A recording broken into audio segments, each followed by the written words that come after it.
સુરત ભાજપના ઉમેદવાર મુકેશ દલાલ માટે ઉત્તર વિધાનસભાના વોર્ડ નંબર 12 માં મોદી પરિવાર સભાનું આયોજન કરાયું હતું, જેમાં અનેક લોકો હાજર રહ્યા હતા।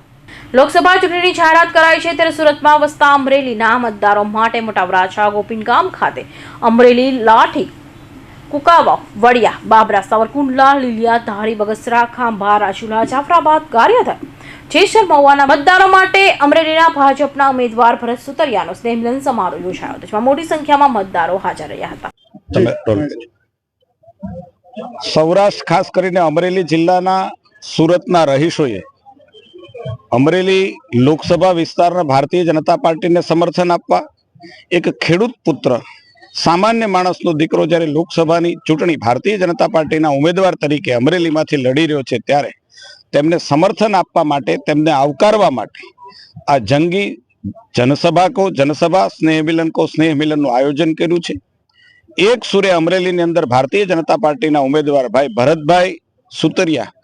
જીતે એમને સંપૂર્ણપણે સહયોગ આપવાની તૈયારી અમારા સુરતના, સૌરાષ્ટ્ર અને ખાસ કરીને અમરેલીના સુરતના પરિવારે બતાવી છે। અને આ દ્રશ્ય તમે જોઈ શકો છો કે કેવા પ્રકારનું દ્રશ્ય છે અને આ દ્રશ્ય પરથી અમારો આત્મવિશ્વાસ છે, જે અમરેલીના સાવરકુંડલાના ધારાસભ્ય તરીકે અમારી ટીમ આખી ધારાસભ્યોની આવી છે, અમારો આત્મવિશ્વાસ પણ વધ્યો છે કે સુરતમાં રહેતા અમારા વતન પ્રેમીઓ, અમદાવાદમાં રહેતા વતન પ્રેમીઓ યા અન્ય શહેરમાં રહેતા વતન પ્રેમીઓનું આટલું પ્રચંડ જન સમર્થન ભારતીય જનતા પાર્ટી અને નરેન્દ્રભાઈ મોદીમાં વિશ્વાસ છે, તો જરૂરથી ભારતીય જનતા પાર્ટી અમરેલીની અંદર 5 લાખ કરતા વધારે લીડથી જીતશે।